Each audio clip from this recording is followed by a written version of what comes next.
আসসালামু আলাইকুম এভরিওয়ান, সবাই কেমন আছেন? আশা করছি যে যেখানে আছেন ভালো আছেন, সুস্থ আছেন, আল্লাহর রহমতে আছেন। চলে এসেছি আজকে খুবই মজাদার এবং সহজ চিকেন লিভার ভুনা নিয়ে। চলুন তাহলে দেখে নেওয়া যাক আজকে আমাদের কী কী উপকরণ লাগছে। আমাদের প্রথমেই লাগবে এলাচি, জায়ফল এবং লবঙ্গ। আমাদের আরও লাগবে জিরা গুঁড়া, ধনে গুঁড়া। আমাদের লাগবে লবণ, হলুদ গুঁড়া, মরিচ গুঁড়া, দারচিনি, তেজপাতা, লাগবে আদা রসুন পেঁয়াজ বাটা। এটা ভুনে নিয়েছি তেলে ভালো করে। এখানে আছে চিকেন লিভার, আরও আছে আমাদের রান্নার জন্য তেল। আমি এখানে আজকে অলিভ অয়েল ইউজ করছি, এক্সট্রা ভার্জিন অলিভ অয়েল। আপনারা চাইলে যে কোনো অয়েল আপনারা ইউজ করতে পারেন। তো আমি প্রথমেই বিসমিল্লাহির রহমানির রহিম বলে চুলায় একটা আমি কড়াই দিয়ে ভেতরে আমি তেল দিয়ে নিলাম পর্যাপ্ত পরিমাণে।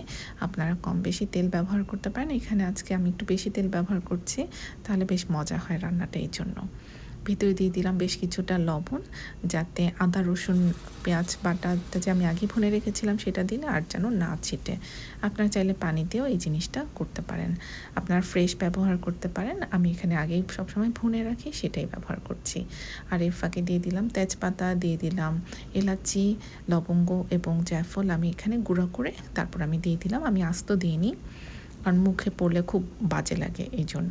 দিয়ে দিলাম দারচিনি বেশ কিছু দিয়ে দিব। এই পর্যায়ে আমি বেশ কিছুটা হলুদ গুঁড়া, মরিচ গুঁড়া। এই রান্নাটা আজকে আমার আম্মা করছে। আমার আম্মারই দেওয়া রেসিপি, খুবই মজার হয়।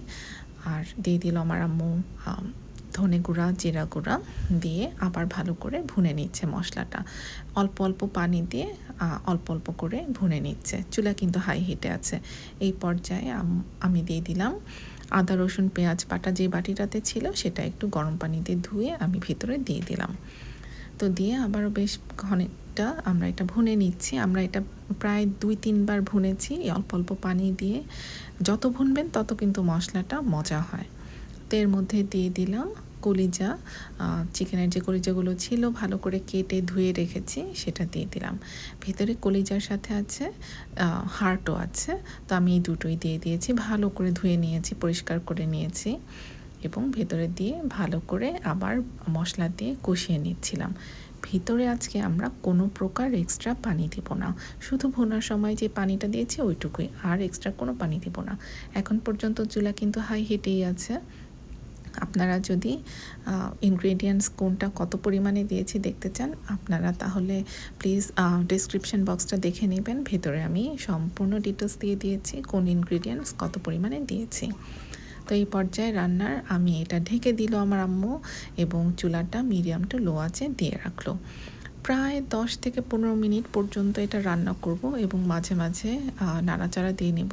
ভিতরে কিন্তু কোনো এক্সট্রা পানি দেইনি, বারবার বলছি। আপনারা একটু পরেই দেখবেন কতটা পানি ছাড়বে। এই জন্য চেষ্টা করবেন রান্নার সময় যতটা পারেন কম আছে বাট ঢেকে রান্না করতে, তাহলে যে এক্সট্রা পানিটা থাকে সেটা বের হয়ে আসে।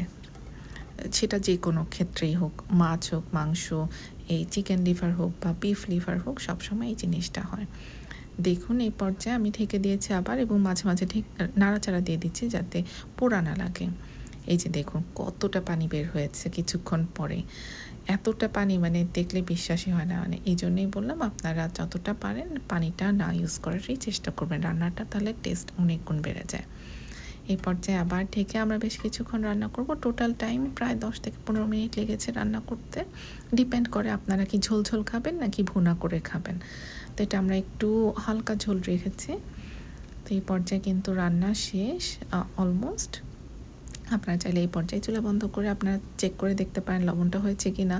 লবণ যদি কম বেশি হয় অ্যাডজাস্ট করে নেবেন। এই তো রান্না শেষ।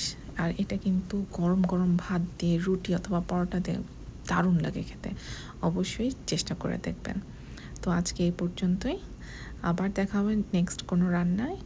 আজকে এই পর্যন্তই। সবাই যেখানে আছেন ভালো থাকবেন, সুস্থ থাকবেন, আর চ্যানেলটা লাইক করে সাবস্ক্রাইব করে পাশেই থাকবেন। তো আজকে এই পর্যন্ত। আল্লাহ হাফেজ।